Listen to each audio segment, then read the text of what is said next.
All right, here we are live on the Metal Voice. Yeah, in Montreal, Canada, the man. All right. The chief. He's there. How you doing, man? Good to be back. We're also recording for later. We're just going to do a little snippet here live just to promote this for Canada because you got some Canadian dates coming up. Yes. Tonight in Montreal. After that, do you remember?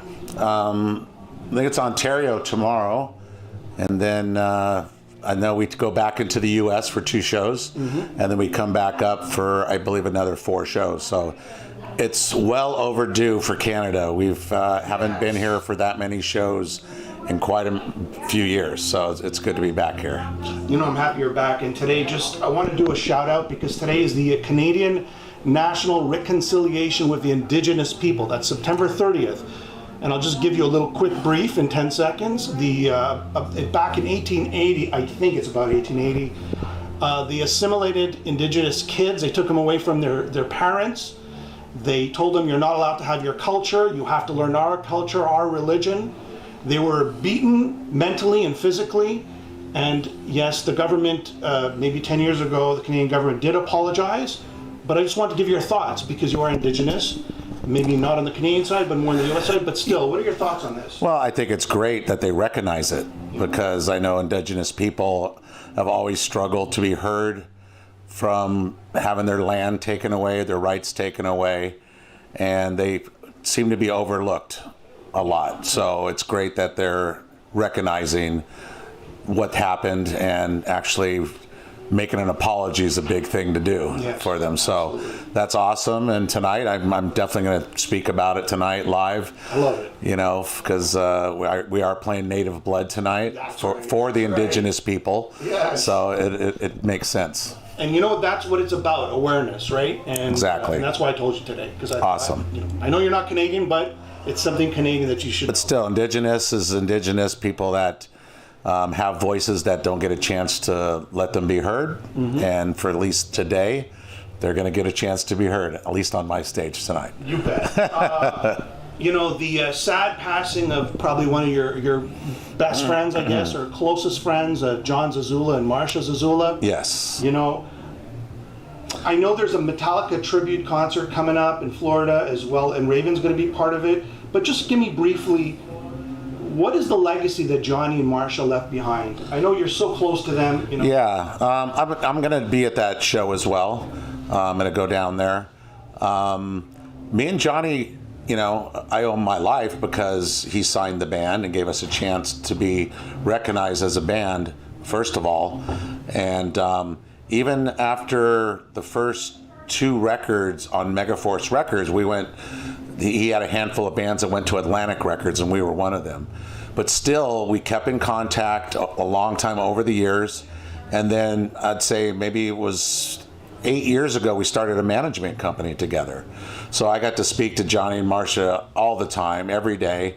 And then we just crossed over for me and my wife spent a lot of vacation time with them, either in Bahamas or Mexico, or they would come stay at our house. So we really had a close bond. And the thing about Johnny was, up to the last few days of his life, he always was a guy thinking of something, you should try this. Hey, this is an idea. Till the end, he was an idea. If he thought of something, he made it happen. You know, I had an interview with Ed Trunk last week, and Ed Trunk does the metal show. And we were talking about Johnny, and he's like, Johnny was that guy. He said, hey, I got this band from California named Metallica. If I get them to sign, I'm going to hire you and we're going to start a label. And sure enough, he did it. He got them, brought them out, signed them, started the label. Megaforce was born. And of course, we got to reap that benefit of being on Megaforce with Johnny.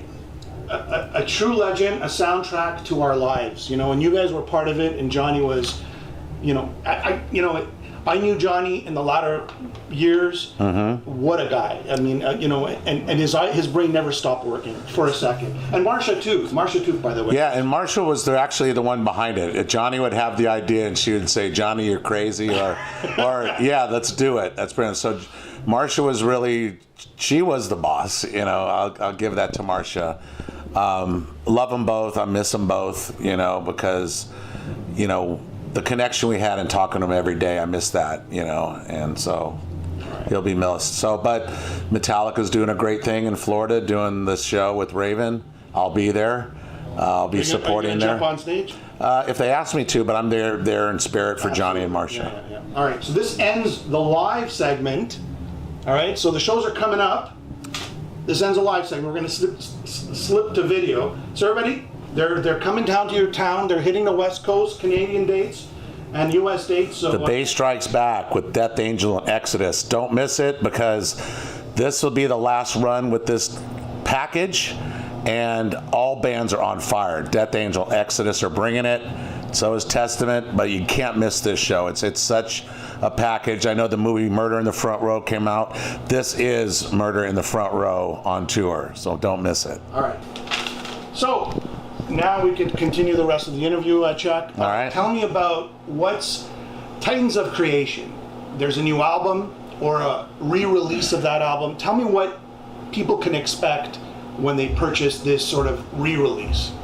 Yeah, well, of course we chose to release the record April of 2020, and that's right when the pandemic was starting. And we could have held it up, and I know a lot of bands chose to wait until things got back together, but we thought, people are stranded at home, they're stuck, let's give them something new to sit at home and listen to, and we chose to do that.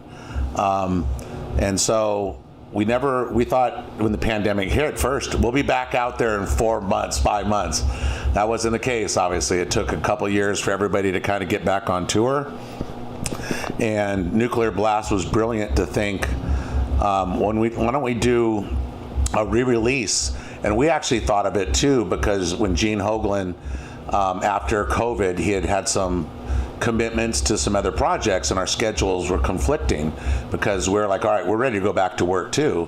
So we were kind of conflicting. So Gene chose to continue with what he was going to do, and we chose we need to do something as well.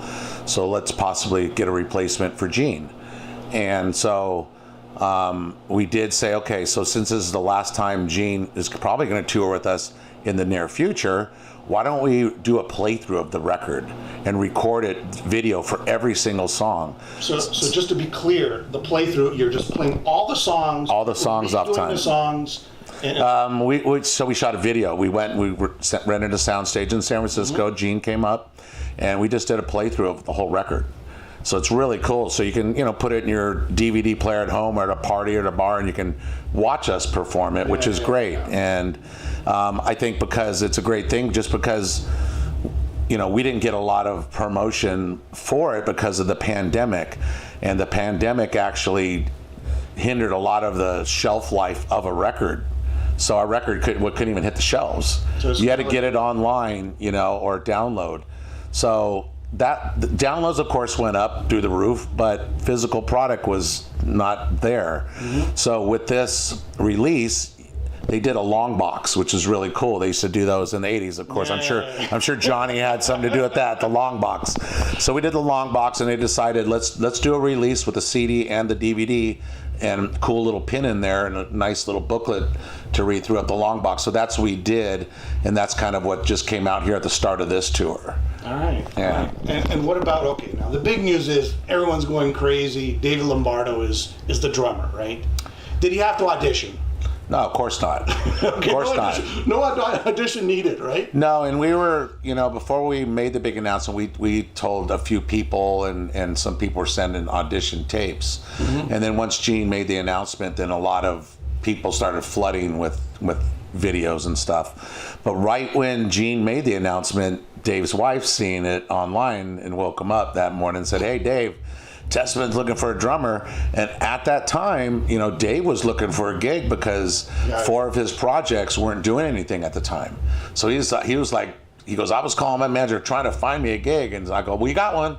We got a gig for you." So he texts me saying, "Just Lombardo ? And I'm like, "Whoa, Dave." So I called him right up and said, "Dave, if I knew you wanted to, help us out, dude, I'd have called you first, but you're in 4 bands and we'd be the same problem as Gene." Yeah. And that's when he told me, look, I'm not doing anything with those bands right now. I'm available. I said, look, we got A, B, and C tour ready to go if you're ready to do it. He says, yeah, let's do it. So, and he came back out. We're having fun. It's just like riding a bike because he did the Gathering record and tour in 2000 with us. Did he say you can slip in a Slayer track maybe at the end for a double encore or something? We talked about it, especially Gary here's from Exodus played with Slayer, so Dave played in Slayer with Gary. I mean, we talked about doing that, but it just hasn't happened yet. But it's been really good. Tour's been great. Dave's been kicking ass. The fans love him being back playing Testament songs. Love it. Solo album. Where are you with that? I'm a long way. I've got a lot of tracks from different guitar players that have, sent me tracks. So, but there's so much to be done in Testament still promoting this record. It's not time.